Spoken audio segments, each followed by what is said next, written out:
Hi viewers, Willis Wall here. I've been using helmet cams for about 7 years now, starting with an original V holder, now known as Contour, that was the 1080p in 2010. In 2012, I used 2 Contours and a GoPro Hero 2 for my massive Wonderland project. Over the past 3 years, I've used primarily a Hero 3 Plus and a Contour Roam 2. I skipped the Hero 4, but I recently acquired a Hero 5 Black and am generally impressed with the advanced capabilities this camera has over any of its predecessors. I did like the simplicity of the one-button push on the Roam 2, and now the 5 has the same capability. Depending on the conditions and subject, cinematic-like shots can be captured with this camera. I can mount the 5 on my Z-Pack staff and have a camera ready for sudden opportunities like this one. Hey, Mr. Coyote.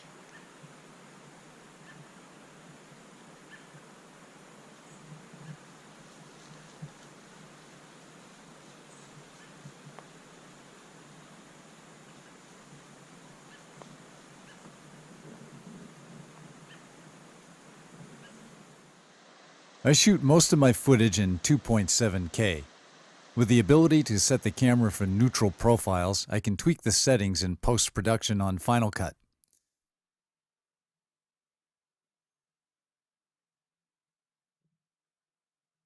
The built-in stabilizing capability is generally good, and I can supplement this with further software stabilization.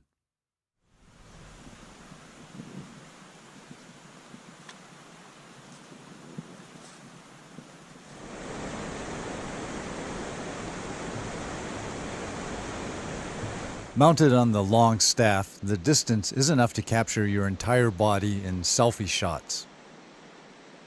For true dive shots, you'll want the dive housing and proper filters, but in shallow water, the results can be pretty spectacular.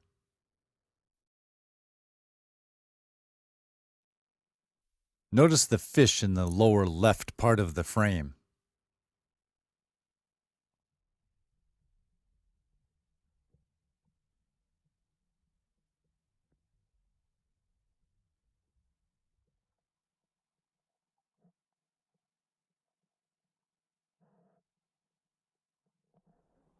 One significant improvement over my Hero 3 Plus is the built-in microphone.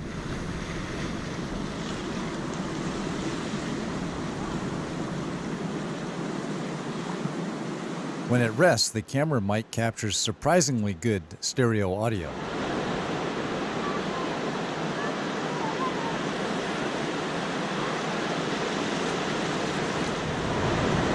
The surf sound in these clips is very representative of the true ambiance.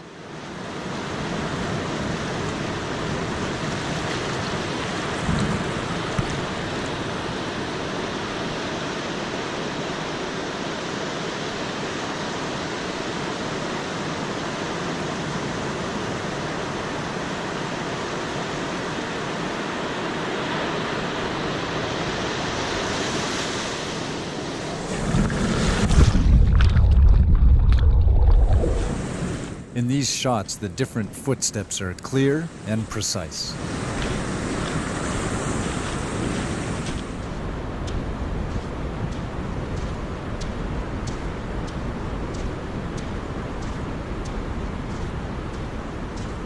Shooting at 60 frames per second allows for excellent half speed if desired.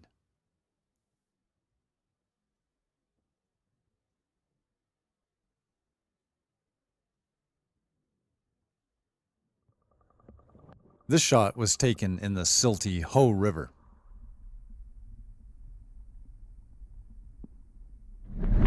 Here the camera is mounted on the bike handlebars and the audio starts to degrade depending on the wind noise.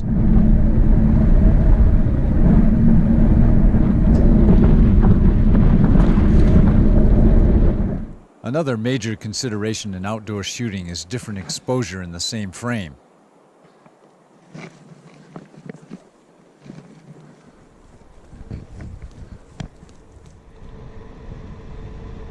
The camera does well when light is fairly constant.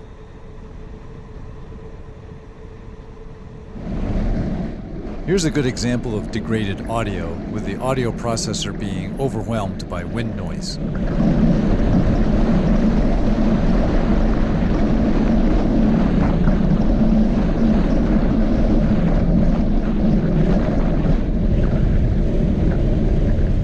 I find the chest mount very useful for hands-free operation.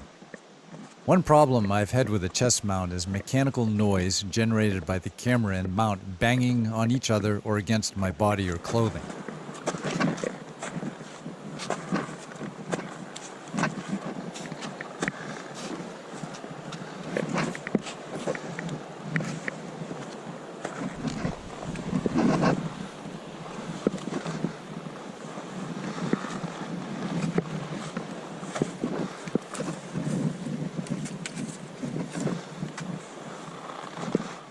Gentler movements mitigate this noise and more surrounding audio detail is captured.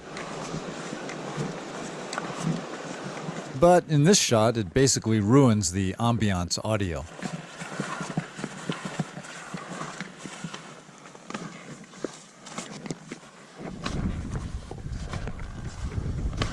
Whew.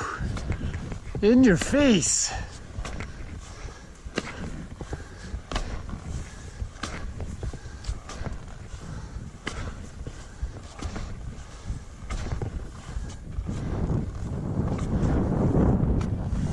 Ski shots are not silky with the chest mount, but they're totally watchable. I find it's best to have something in the foreground, like hands and skis. Much better for perspective versus a helmet mount, even though the helmet mount would offer smoother video. The user basically has to decide. On these shots, video stabilizing software did not render a better product.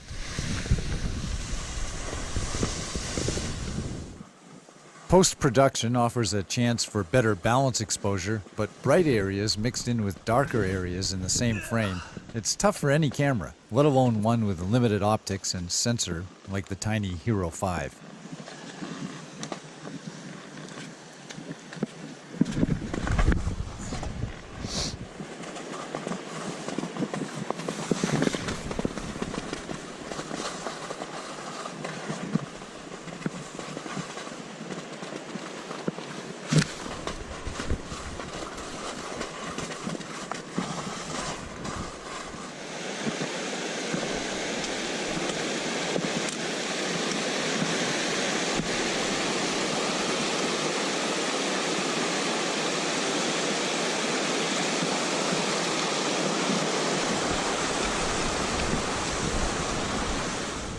The camera does really well in steady light conditions.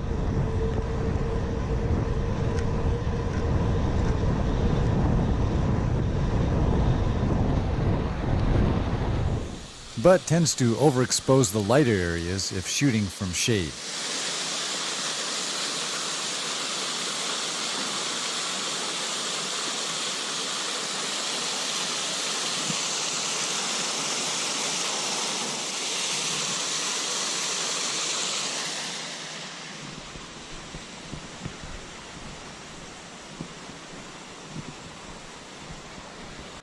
Lighter shade renders better results against the sky and sunlit background, with details still viewable. Didn't make it. And I was pleasantly surprised with this chest-mounted running shot. It's a lot more stable than I thought it was going to be. If there's no extraneous noise, voices are generally true and timbre. Show me your setup. Look at my stuff. Wow, that looks really old. Hey, this is vintage, but it works. Open it up and look inside. That is vintage. Not bad though. A little skeeter netting. Open air. Not bad as compared to mine, which is basically nothing. Lots of upper body movement brings on the mechanical noise.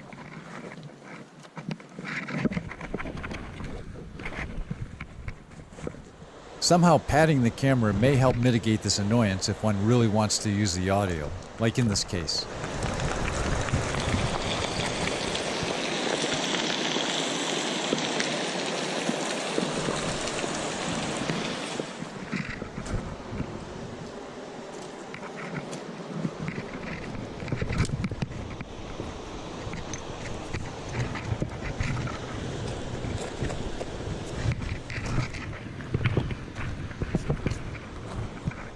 Fast changing and varying light conditions are tough, but the camera handles the changes fairly well with auto exposure.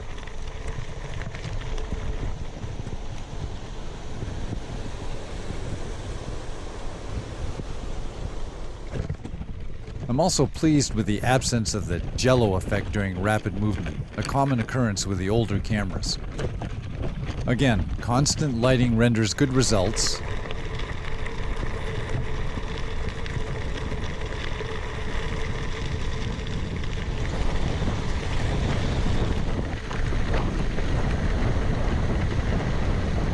But in darker shade here, the river and riverbed are totally overexposed until the lighting improves somewhat. You can see the detail appear later in the shot.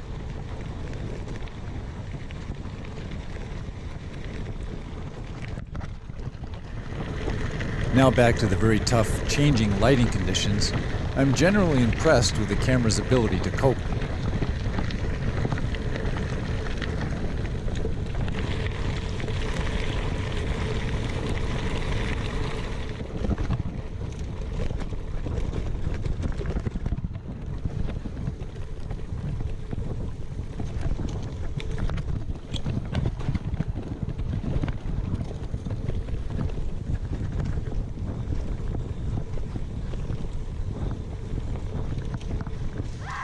The big disappointment with the Hero 5 was shooting indoors at 1080 and 120 frames per second, where I wanted slow-mo detail of kendo strikes. Poor quality and blurred frames render the slow-mo practically useless.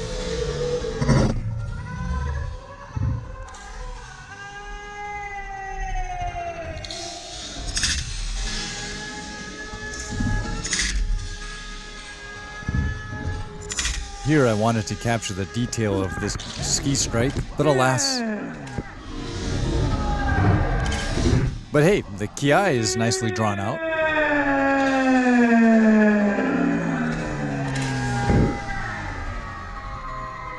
But overall, the Hero 5 Black is a very nice upgrade from my older action cams and will prove invaluable in my future productions.